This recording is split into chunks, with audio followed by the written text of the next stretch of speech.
السلام علیکم، آپ دیکھ رہے ہیں ڈیلی نیوز اپڈیٹ SI۔ آج کا ٹاپک ہے یوم دفاع پاکستان۔ یوم دفاع ہر سال 6 ستمبر کو پاکستان میں بطور ایک قومی دن منایا جاتا ہے۔ یہ دن پاک بھارت جنگ 1965 میں افواج کی دفاعی کارکردگی اور قربانیوں کی یاد میں منایا جاتا ہے۔ اس کا مقصد پاکستان کی دفاع اور عسکری طاقت کو مضبوط کرنے کی یاد دہانی ہے۔ اس دن کالجز، اسکول اور جامعات کے علاوہ سرکاری دفاتر میں 6 ستمبر 1965 کی پاک بھارت جنگ کے شہداء غازیوں کو خراج تحسین پیش کیا جاتا ہے اور بھارت کے اس حملے کی پسپائی کا تذکرہ کیا جاتا ہے جس میں اسے شکست کا سامنا کرنا پڑا۔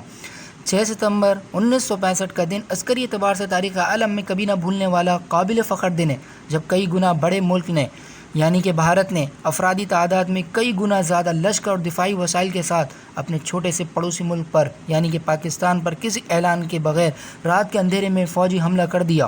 تو اس چھوٹے سے مگر غیور و متحد ملک نے اپنے دشمن کے جنگی حملے کا اس جواں مردی اور جان نثاری سے مقابلہ کیا کہ دشمن کے سارے عزائم خاک میں مل گئے۔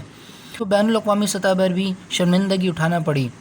1965 کی جنگ پاکستانی عوام اپنی فوج کی شانہ بشانہ ہو کر لڑی۔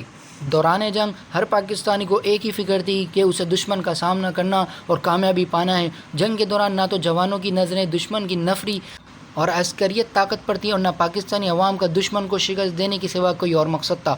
تمام پاکستانی میدان جنگ میں کود پڑے۔ اساتذہ، طلبہ، شاعر، ادیب، فنکار، گلوکار، ڈاکٹر، سول ڈیفنس کے رضاکار، مزدور، کسان اور ذرائع ابلاغ، سب کی ایک ہی دھن اور آواز تھی کہ اے مرد مجاہد جاگ ذرا، اب وقت شہادت ہے آیا۔ ستمبر 1965 کی جنگ کا ہمہ پہلو جائزہ لینے سے ایک حقیقی اور گہری خوشی محسوس ہوتی ہے کہ وسائل نہ ہونے کے باوجود اتنے بڑے اور ہر لحاظ سے مضبوط ہندوستان کے مقابلے میں چھوٹے سے پاکستان نے وہ کون سا عنصر اور جذبہ تھا جس نے پوری قوم کو ایک سیسہ پلائی ہوئی ناقابل عبور دیوار میں بدل دیا تھا۔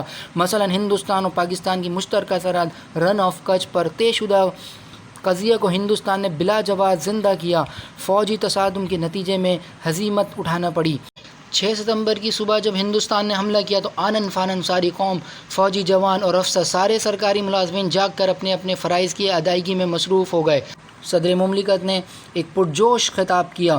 اس کے بعد انہوں نے ایک جملہ کہا، پاکستانیوں اٹھو، لا الہ الا اللہ کا ورد کرتے ہوئے آگے بڑھو اور دشمن کو بتا دو اس نے کس قوم کو للکارا ہے۔ اس خطاب نے قوم کے اندر گویا بجلیاں بھر دیں۔ پاکستانی آرمی نے ہر محاسبہ دشمن کی جارحیت اور پیش قدمی کو حب الوطنی کے جذبے اور پیشہ ورانہ مہارتوں سے روکا ہی نہیں، انہیں پسپا ہونے پر بھی مجبور کر دیا۔ چونڈے کے سیکٹر پر یہ ہندوستان کا پسندیدہ اور اہم محاذ تھا۔ پاکستانی فوج کے جوانوں نے اپنے جسموں پر بم باندھ کر ہندوستانی فوج اور ٹینکوں کا قبرستان بنا دیا۔ 1965 کی جنگ میں پاکستان نیوی نے بھی انتہائی اہم کردار ادا کیا۔ ہندوستانی بحریہ کو اپنی بندرگاہوں سے باہر تک آنے نہ دیا۔ پاکستان نیوی کی کامیابی کا دوسرا ثبوت یہ کہ ہندوستان کے تجارتی جہاز سرسوتی اور دیگر تو کتنے عرصے تک پاکستان میں زیر حراست اور حفاظت کراچی کی بندرگاہ میں رہے۔ پاک فضائیہ نے بھی 1965 کی جنگ میں اہم کردار ادا کیا۔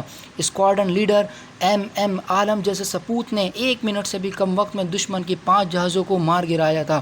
تو دوسری طرف اسکواڈرن لیڈر سرفراز رفیقی اور اسکواڈرن لیڈر منیر الدین اور علاء الدین جیسے شہیدوں نے بھی یہ ثابت کیا، حرمت وطن کی خاطر ان کی جانوں کا نذرانہ کوئی مہنگا سودا نہیں۔ 1965 کی جنگ کا غیر جانبداری سے اور غیر جذباتی جائزہ لیا جائے تو یہ بات سامنے آتی ہے کہ بڑے سرکش اور خونخوار شکار کو پاکستان میں چھوٹے سے جال میں آسانی سے قید کر لیا۔ یہ سب کچھ قائد اعظم کے بتائے ہوئے اصول ایمان، اتحاد، نظم پر عمل کرنے سے حاصل ہوا۔ پاکستانی قوم کی طرف سے ملی یکجہتی، نظریاتی اور جغرافیائی سرحدوں کی حفاظت کی خاطر ہر طرح کا فرق مٹا کر، اختلافات بھلا کر، متحد ہو کر دشمن کو ناک و چنے چبوانے کا بے مثال عملی مظاہرہ تھا۔ اگر آپ کو یہ ویڈیو پسند آئی تو ڈیلی نیوز اپڈیٹس SI کو سبسکرائب کریں، اس ویڈیو کو لائک اور شیئر کریں۔